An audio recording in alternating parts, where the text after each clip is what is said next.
You are among the rare humans who have come to appreciate the contrast of your time and place.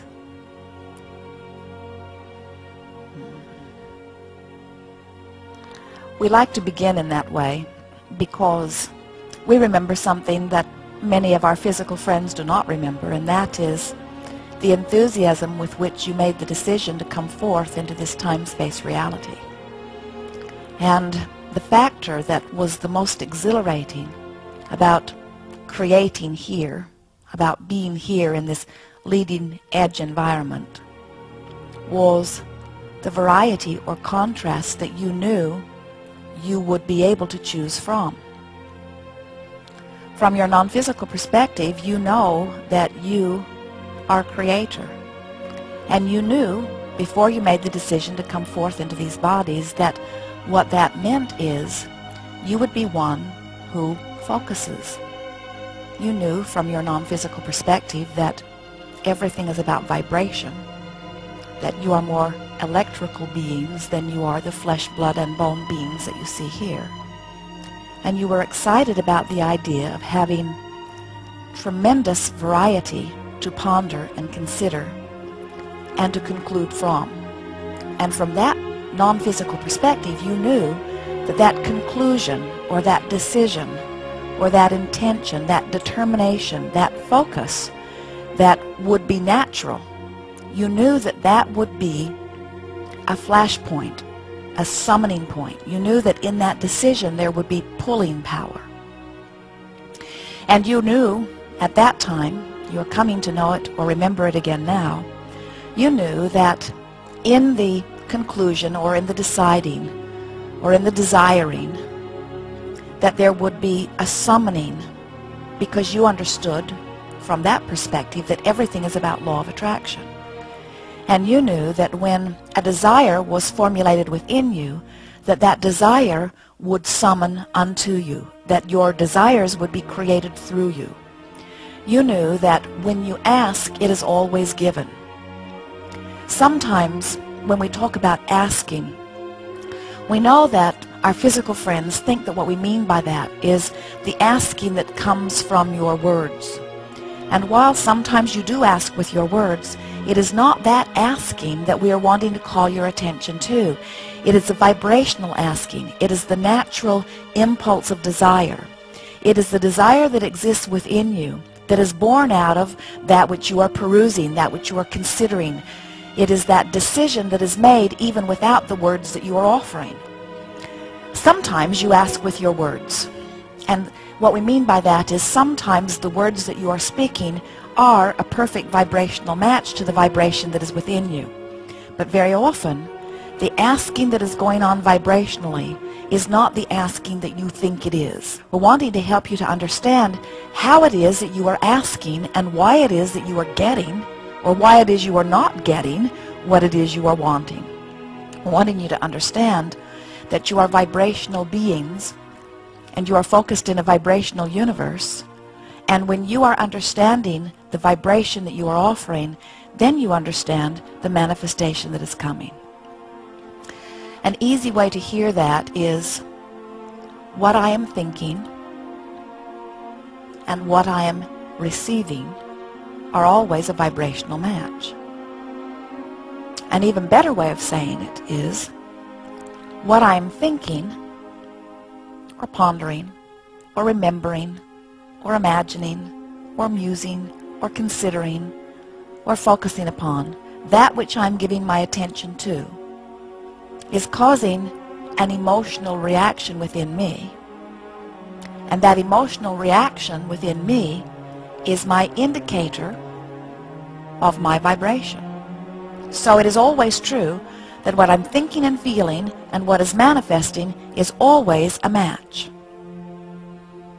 Sometimes we see you and you say, I want to know how to offer the perfect vibration so that I can create or manifest the perfect life experience. And we say, we think that's a very good idea. That's what deliberate creating is. But we also think that it is equally important for you to relax and lighten up and begin to observe the content of your manifestation in order to more fully understand what your vibrational offering is, because when you begin to make that correlation, when you begin to get it, that what's coming to you in terms of actualization or manifestation is always a perfect vibrational match to what you've been feeling, then as you begin to pay more attention to that which you've been feeling, you can understand more clearly what's coming. And the best part of that is, once you begin to understand that what comes in response to vibrational offering, and you begin to learn how to deliberately offer your vibrational offering, now you are really in this place of deliberate creating. So as you have an experience that gives you a better idea of what you are wanting, that wanting is a sort of birthing of idea. And when that idea is born within you, there is power. That is the nugget of the universe when that new conclusion is formed within you.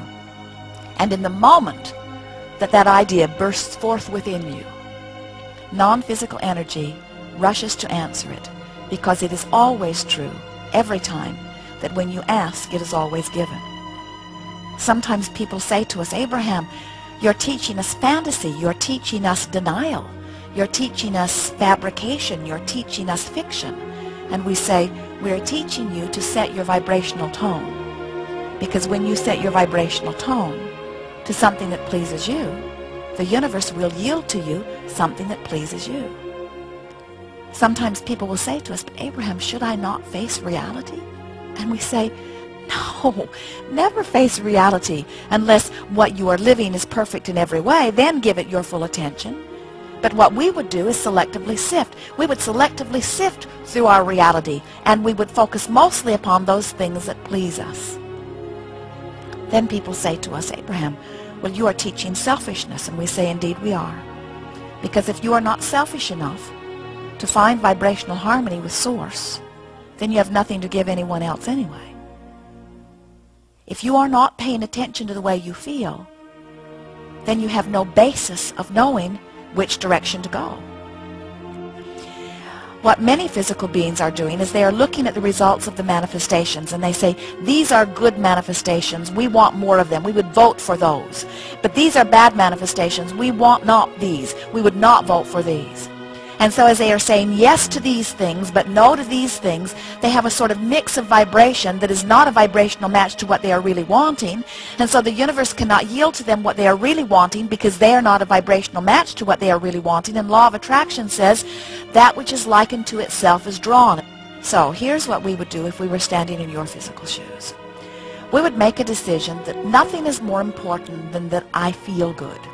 Because the way I feel is my true indicator of my vibrational harmony or my vibrational alignment with the non-physical energy. So how does one go about achieving vibrational harmony with well-being? Well, little by little, you reach for thoughts that feel good. In other words, it is an incremental thing. You did not get to the place of not letting it in completely overnight. In other words, it was one thought that you picked up along your physical trail at a time. So for the most part, we encourage just picking up more thoughts that feel good. But you have to be selfish enough to say, nothing is more important than that I feel good. A good mantra is today, no matter where I'm going, no matter what I'm doing, no matter who I'm doing it with, it is my dominant intent to look for that which I'm wanting to see. I'm wanting to look for that which makes me feel good when I see it. And as you begin to be a more deliberate selective sifter, where you look for things to appreciate, or you look for things to compliment on, or you look for things to bask about, you look for reasons to feel good. As you look for reasons to feel good, you find reasons to feel good. And as you find reasons to feel good, you feel good. And as you feel good, you let it in. As you feel good, you let clarity in. As you feel good, you let abundance of well-being, abundance of all things that you consider to be good, you let in.